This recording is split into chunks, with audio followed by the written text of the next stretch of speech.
नमस्कार दोस्तों, हमारी आज की कहानी है हंसने रोने का रहस्य। अगर दोस्तों आप इस चैनल पर नए हैं तो चैनल को सब्सक्राइब जरूर करिएगा।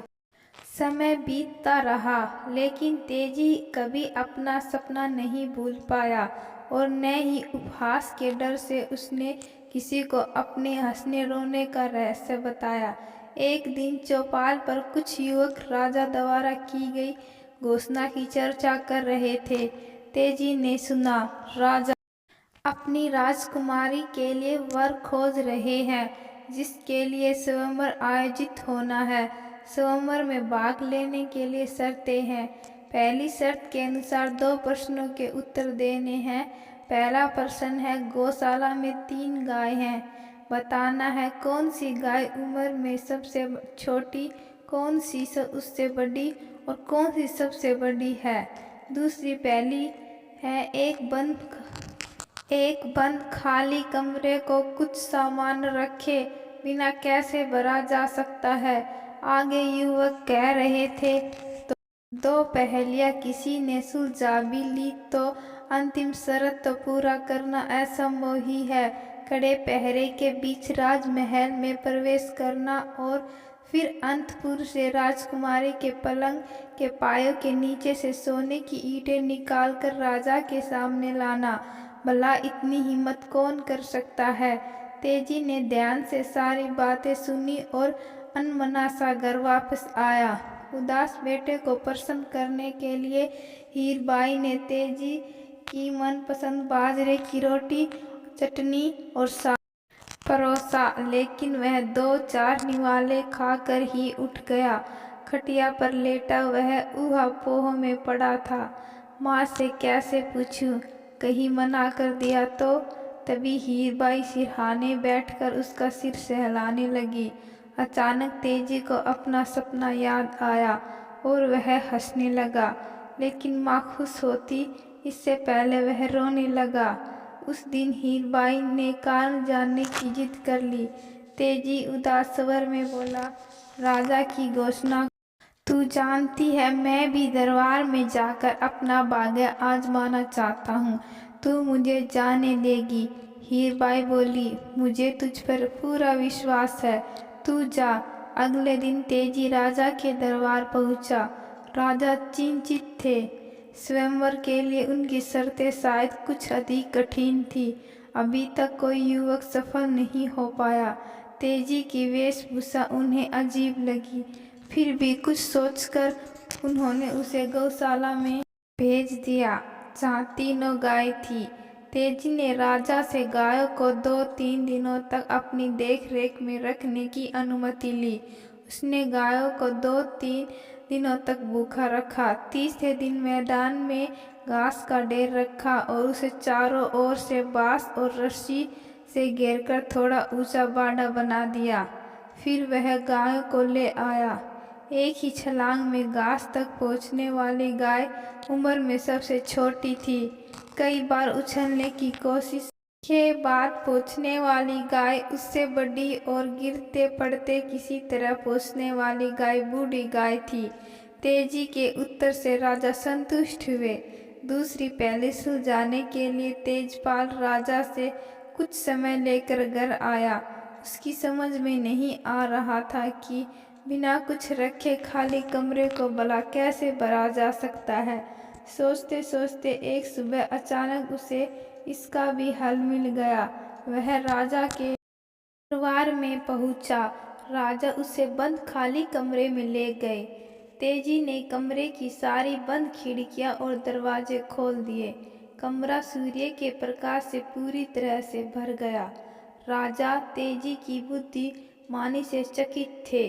उन्होंने उसे तीसरी शर्त पूरी करने के लिए कहा। कुछ दिनों की मोहलत लेकर वह फिर से घर लौट आया। माँ के साथ मिलकर तरकीब सोचता रहा।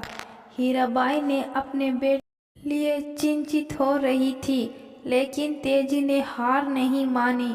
उसने वेश बदल बदल कर राजमहल के आसपास कहीं से भी महल में प्रवेश करने की संभावना ढूंढी और एक योजना बना डाली। तेजी ने महल के पास घुड़साल में घास ले जाने वाले घसियारे से दोस्ती कर ली। घसियारा अच्छा इंसान था।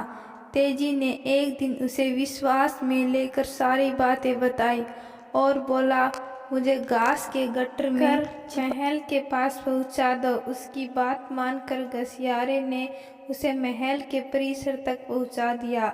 वह घास के ढेर में छिपा रात होने की प्रतीक्षा करता रहा। अंधेरे में कोई आसानी से नहीं देख सके, इसलिए उसे काले रंग की पोशाक पहन रखी थी। आधी रात को अंधेरे में छिपते छिपाते वह राजकुमारी के कमरे तक जा पहुंचा। राजकुमारी गहरी नींद में सो रही थी। पलंग के चारों ओर पायों के नीचे सोने की ईंटें अंधेरे से चमक रही थी। उसने धीरे से राजकुमारी को जगाया। काली आकृति देखकर वह डर गई। तेजी ने कहा, मैं यमदूत हूँ, तुम्हें ले जाने आया हूँ। राजकुमारी डरते डरते बोली, मेरा विवाह होने वाला है, मैं जीना चाहती हूँ, मुझे छोड़ दो। तेजी ने कहा, मैं तुम्हें छोड़ दूँ तो यमराज दूसरे दूत को भेज देगा, वह तुम्हें ले जाएगा। यदि तुम मरना नहीं चाहती हो तो सामने रखे संदूक में छिप जाओ, वह तुम्हें नहीं खोज सकेगा। राजकुमारी ने हामी भरते हुए तेजपाल ने उसे संदूक में बैठाकर संदूक बंद कर दिया और सोने की ईंटें निकाल ली।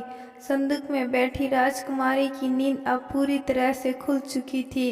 वह बहुत डरी हुई थी, सोच रही थी, चिल्लाकर प्रहरियों को बुला रही थी और संदूक को जोर जोर से पीटे। तभी मन में बिजली सा एक विचार कौंधा, कहीं यह वही नवयुवक तो नहीं है जिसकी बुद्धिमानी की प्रशंसा पिताजी कर रहे थे। इसने 2 शर्तें पूरी कर ली और शायद तीसरी पूरी करने आया है। अपने को यमराज बताकर तो उसने मुझे नींद में डरा ही दिया था। यह तो मेरा होने वाला पति है। राजकुमारी सांस रोके चुपचाप बैठी रही। सोचने लगी, असली बहादुर हिम्मत और बुद्धि की परख तो तब होगी जब यह ईंट लेकर सुरक्षित महल से निकल जाएगा। देखो क्या करता है। अब तेजपाल दबे पांव राजा के कमरे में पहुंचा। सिरहाने राजा राजसी पोशाक रखी थी। उसने उसे पहन लिया और बाहर निकला। अंधेरे में प्रहरियों ने उसे राजा समझ आंखें झुकाकर सलाम किया। राजकुमारी ने सुना तेजी प्रहरियों को आज्ञा दे रहा था, कोचवान से गाड़ी निकलवाकर राजकुमारी के कमरे का संदूक रखवा दो, मुझे अभी प्रस्थान करना है। हुक्म सुनते ही कोचवान गाड़ी ले आया और उसमें संदूक रख दिया। राजा का वेश धारण किए तेजपाल राजमहल से दूर निकल आया। अपने घर से कुछ दूरी पर उसने गाड़ी रुकवाई, संदूक उतरवाया और कोचवान को लौट जाने की आज्ञा दी। उसके चले जाने के बाद उसने राजकुमारी को संदूक से बाहर निकाला और बोला, डरो मत, मैं तुम्हें तुम्हारे पिताजी के पास पहुंचा दूंगा। राजा की शर्त ही ऐसी थी कि उसे पूरी करने के लिए मुझे ये सब करना पड़ा। अब मुझे डर है कहीं तुम्हें यहाँ लाने में अपराध में राजा मुझे दंडित न करे। राजकुमारी तो सब कुछ समझ चुकी थी। हंसते हुए बोली, पिताजी से तुम्हारे लिए क्षमा मांग लूंगी। तेजी राजकुमारी को लेकर घर आया। दोनों को देखकर हीरबाई ने ढेरों सवाल पूछ डाले, लेकिन तेजी ने कहा, थोड़ा धैर्य रखो, सब बता दूंगा। तभी अचानक उसे अपना सपना याद आया। वह हंसने लगा, लेकिन वह क्या, अगले ही पल उसकी आंखों में भर आई। राजकुमारी ने कारण पूछा, लेकिन तेजी क्या बताता।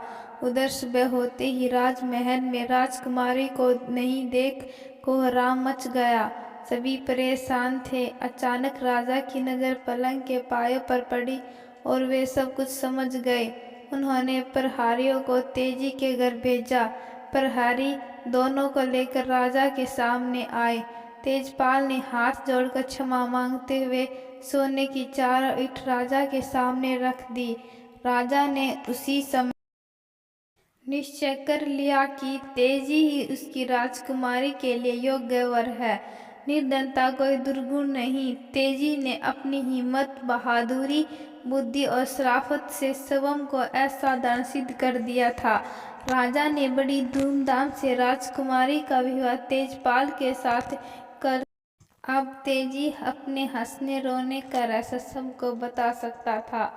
उसका सपना सच हो चुका था और वह केवल हंसने का कारण था, रोने की कोई वजह ही नहीं थी। अगर दोस्तों आपको यह वीडियो पसंद आए तो लाइक शेयर जरूर करिएगा। धन्यवाद।